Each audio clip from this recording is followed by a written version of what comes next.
Howdy y'all, it's Reese, aka Bearman Prime on this April 19th. Welcome back to my Read the Bible in a Year series. Thank you again for joining me. God bless you. Card in the top right hand corner for the rest of the playlist, and please hit that like button, that subscribe button, and that notification bell so you stay caught up. Alright, so yesterday we read in chapter 17 of 1 Kings about Elijah. Elijah was the prophet of the God of Lord. Elijah was the prophet of the Lord during the reign of King Ahab of Israel. This is a time when Ahab was involved with Jezebel, and that the nation of Israel as a whole, the majority, began worshiping the god Baal.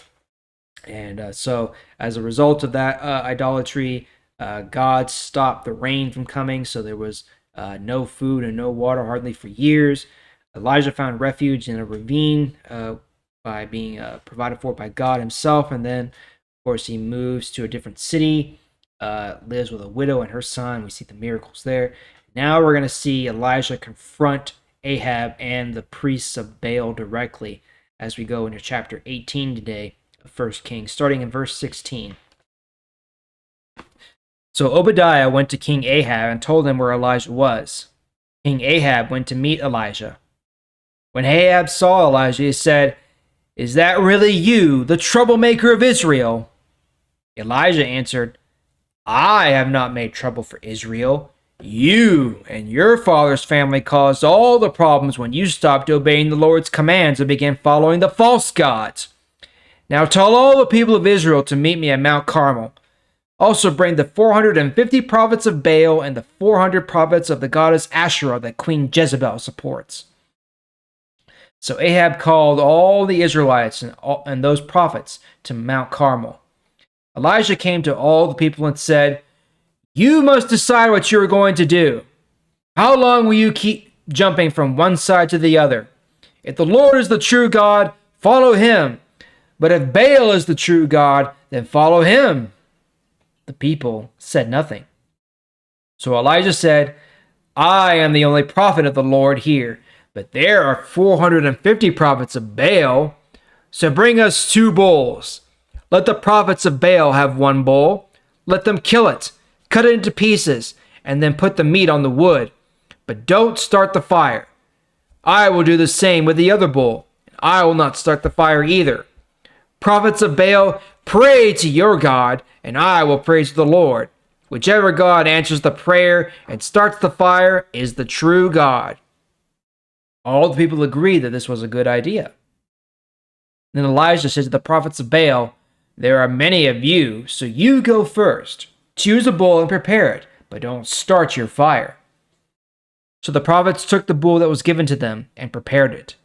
They started praying to Baal and prayed until noon. They said, "Baal, please answer us." But there was no sound. No one answered. Then they began jumping around on the altar they had built. At noon, Elijah began to make fun of them. He said, "If Baal really is a god, maybe you should pray louder. Maybe he is busy. Maybe he is thinking about something, or maybe he stepped out for a moment. He could be sleeping. Maybe you should pray louder and wake him up." So the prophets prayed louder. They cut themselves with swords and spears. This was the way they worshipped. They cut themselves until they were bleeding all over. The afternoon passed, but the fire still had not started. The prophets were out of control, continued to act this way until the time came for the evening sacrifice. But nothing happened. There was no answer from Baal. There was no sound. There was no one listening. Then Elijah said to all the people, "Now come here." So they gathered around Elijah. The Lord's altar had been torn down, so Elijah repaired it. Elijah found 12 stones. There was 1 stone for each of the 12 tribes. These 12 tribes were named for the 12 sons of Jacob, the man who the Lord had named Israel. Elijah used these stones to prepare the altar to honor the Lord. He dug a small ditch around the altar. It was wide enough and deep enough to hold about 4 gallons of water. Then Elijah put the wood on the altar. He cut the bull into pieces and laid the pieces on the wood. Then he said, "Fill 4 jars with water. Pour the water on the pieces of meat and on the wood." Then Elijah said, "Do it again." Then he said, "Do it a third time." The water ran down off the altar and filled the ditch.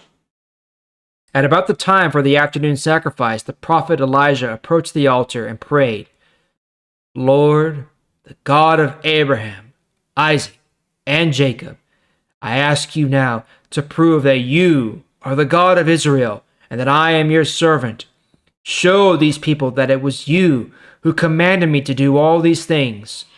Lord, answer my prayer. Show these people that you, Lord, are God and that you are the one who is bringing them back to you."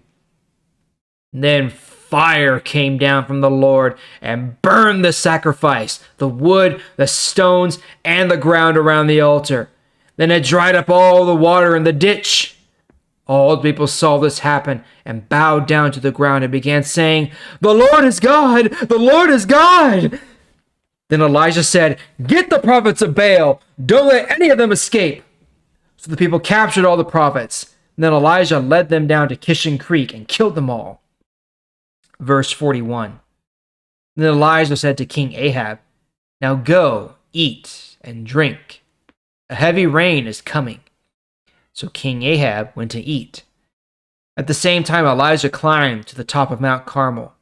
At the top of the mountain, Elijah bent down. He put his head between his knees. Then Elijah said to his servant, "Go up higher and look toward the sea." The servant went and looked. He came back and said, "I saw nothing." Elijah told him to go look again. This happened 7 times. The 7th time, the servant came back and said, "I saw a small cloud the size of a man's fist that was coming in from the sea." Elijah told the servant, "Go tell King Ahab to get his chariot ready and go home now. If he does not leave now, the rain will stop him." After a short time, the sky was covered with dark clouds. The wind began to blow, and heavy rain began to fall. Ahab got in his chariot and started back to Jezreel. The power of the Lord came to Elijah. He used his belt to hold up the bottom of his robe and away from his feet. Then he ran ahead of King Ahab all the way to Jezreel. All right, well, there you have it. And it seems pretty self-explanatory. There is no power, there is no God of this world or in all the heavens greater than our God, the God, the Lord. Not even Satan, nothing in this world can compare to the might and the power of God. We should worship nothing alone except for God. Nothing else deserves our attention, our worship, our devotion, our love. Even though the world cries for our attention in every which way you can think of, whether it's celebrities, whether it's money, whether it's your time, your talents, whether it's, whatever it is, none of that matters. All that matters is God. God is the center of everything. He deserves to be, and he deserves our worship and our devotion to him. Right? That's all for today. We'll pick it up there tomorrow. Thank you again for joining me. I sure do appreciate it, and I'll see y'all tomorrow.